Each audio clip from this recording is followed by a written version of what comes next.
Mosiah, chapter 7.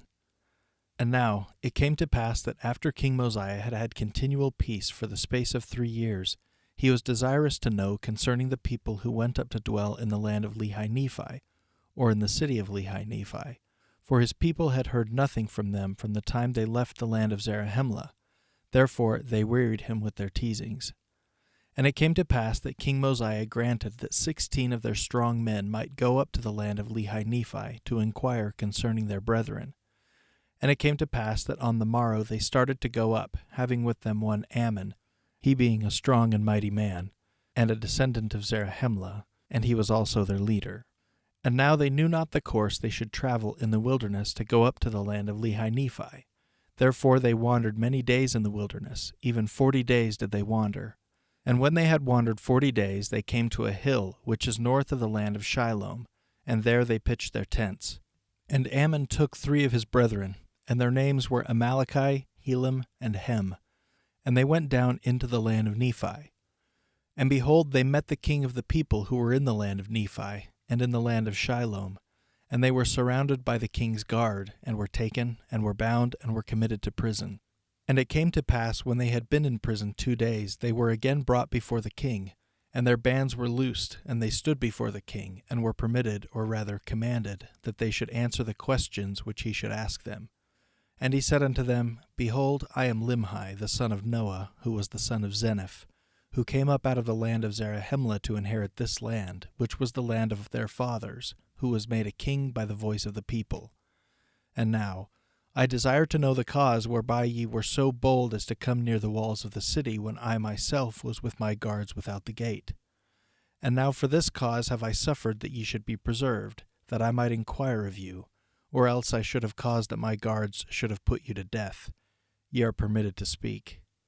And now when Ammon saw that he was permitted to speak, he went forth and bowed himself before the king, and rising again he said, O king, I am very thankful before God this day that I am yet alive, and am permitted to speak, and I will endeavor to speak with boldness. For I am assured that if ye had known me, ye would not have suffered that I should have worn these bands. For I am Ammon, and am a descendant of Zarahemla, and have come up out of the land of Zarahemla to inquire concerning our brethren, whom Zeniff brought up out of that land. And now it came to pass that after Limhi had heard the words of Ammon, he was exceedingly glad, and said, Now I know of a surety that my brethren who were in the land of Zarahemla are yet alive, and now I will rejoice, and on the morrow I will cause that my people shall rejoice also.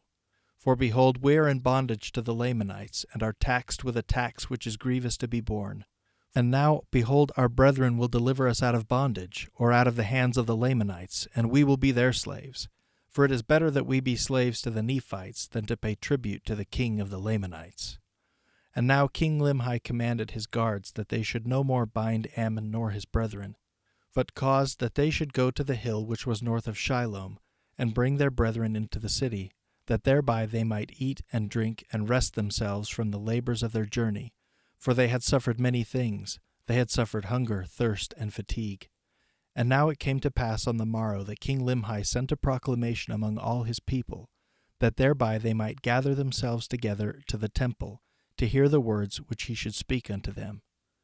And it came to pass that when they had gathered themselves together, that he spake unto them in this wise, saying, O ye my people, lift up your heads and be comforted, for behold, the time is at hand, or is not far distant, when we shall no longer be in subjection to our enemies, notwithstanding our many strugglings, which have been in vain. Yet I trust there remaineth an effectual struggle to be made.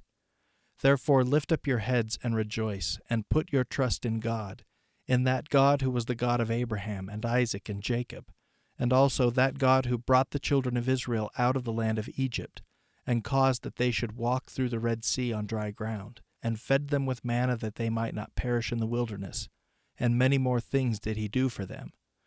And again that same God has brought our fathers out of the land of Jerusalem, and has kept and preserved his people even until now.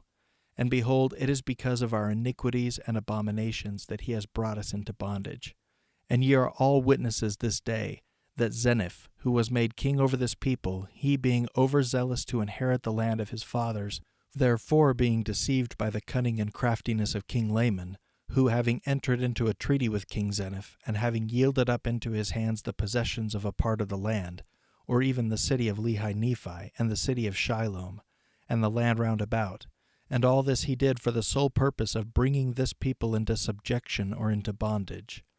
And behold, we at this time do pay tribute to the king of the Lamanites, to the amount of 1/2 of our corn, and our barley, and even all our grain of every kind, and 1/2 of the increase of our flocks and our herds, and even 1/2 of all we have or possess the king of the Lamanites doth exact of us, or our lives.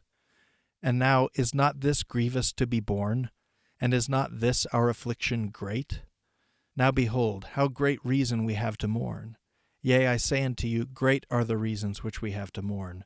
For behold, how many of our brethren have been slain, and their blood has been spilt in vain, and all because of iniquity. For if this people had not fallen into transgression, the Lord would not have suffered that this great evil should come upon them. But behold, they would not hearken unto his words.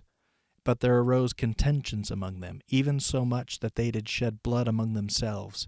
And a prophet of the Lord have they slain, yea, a chosen man of God, who told them of their wickedness and abominations, and prophesied of many things which are to come, yea, even the coming of Christ.